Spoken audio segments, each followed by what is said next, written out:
So I had this dream that I was standing in a field surrounded by these immense, prehistoric-looking plants. The leaves seemed to give off their own heat, almost a kind of body heat, and the air was very humid.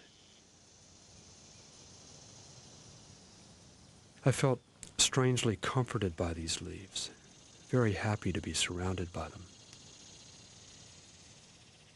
As I was telling my wife about this dream, I realized that the leaves were probably tobacco leaves. My wife then said she thought my dream might be about missing the South. She said that no matter how long I lived in the cold, crowded North, I would always be a Southerner. That the South was in my blood, and in fact that lately I'd been looking a little anemic, maybe in need of a transfusion, my periodic transfusion of Southernness. So I decided to head home for a while, back down south.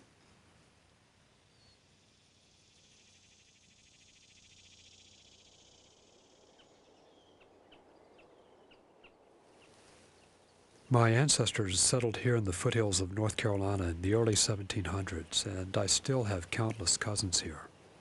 One of them, John McElwee, got in touch with me some time ago, saying the next time that I was back down, I should drop by because he wanted to show me something of importance to the McElwee family. John's a small-town lawyer who lives in that house on the hill there. These are trailers, previews. I love previews. Each reel contains probably 10 or so. I've got 400 reels of these in 16 millimeter and probably another 235 millimeter, but I love previews. This room is just filled with examples of movies that, well, here's a black and white film called Madam Satan. It's a 1929, sort of an oddball musical with a finale aboard a Zeppelin that crashes. It was directed by Cecil B. DeMille. Once again, I've only heard of one print of this, and that's the print I have.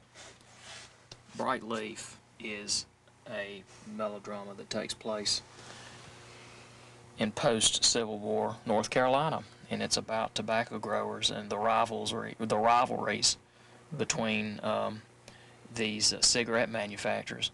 The author of the novel on which the movie was based was also from North Carolina. Did the research based on stories involving North Carolina tobacco growers, and it just seems very likely that that our great-grandfather's story had to have been incorporated into this, and I think really it's the basic theme of this movie. It's the same. What happened to our great-grandfather is pretty much what happens to Gary Cooper in this film. Who are the co-stars with Gary Cooper in this? Lauren Bacall and Patricia Neal, Donald Crisp, Jack Carson. So this was a major production. Oh yeah, yeah. This was an A picture, directed by Michael Curtiz. He had done Casablanca, Yankee Doodle Dandy, Adventures of Robin Hood. Mm-hmm. He's Warner's top director at the time.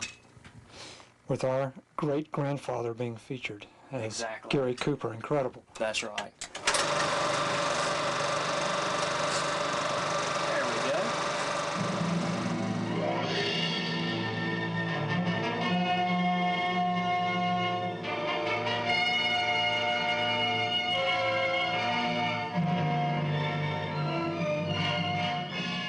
I have to say I'm somewhat amazed by all this, especially the discovery of a Hollywood movie that might actually be based on my great-grandfather's life. If this is true, then I've found a sort of cinematic heirloom, a kind of surreal home movie reenacted by Hollywood stars.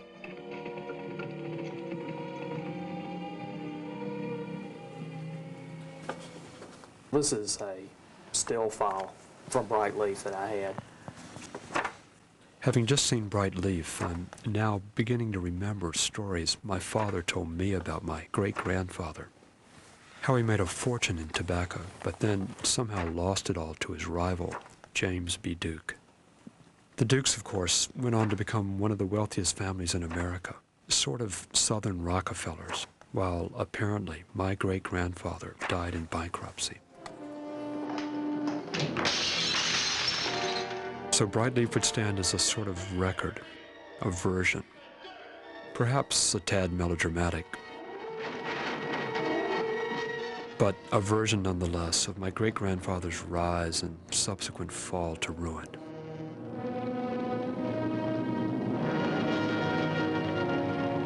Mr. John Harvey McElwee established and operated a tobacco factory in Statesville. He was the originator of the Durham Bull brand of smoking tobacco. His trusted foreman for many years confessed on his deathbed that he had stolen the McElwee formula and sold it to the Dukes, who manufactured it under the brand name Bull Durham. Mr. McElwee brought suit against the Dukes and fought it in the courts for years until the Dukes were awarded the verdict.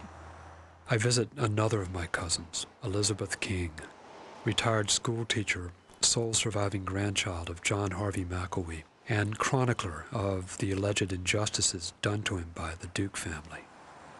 Why do you think you lost the case? Because Duke had more money and he lasted longer than my grandfather did in the court. How do you feel about that now? Well, I feel like that they cheated my grandfather, and I feel like that the least they could have done was given him some stock. This is the mansion that John McElwee built for himself in Statesville, North Carolina. And across the street there is where that mansion once stood. There's nothing left of it now, only a parking lot, which I guess you could say now stands as a sort of monument to how my great-grandfather was steamrolled by the Duke Empire.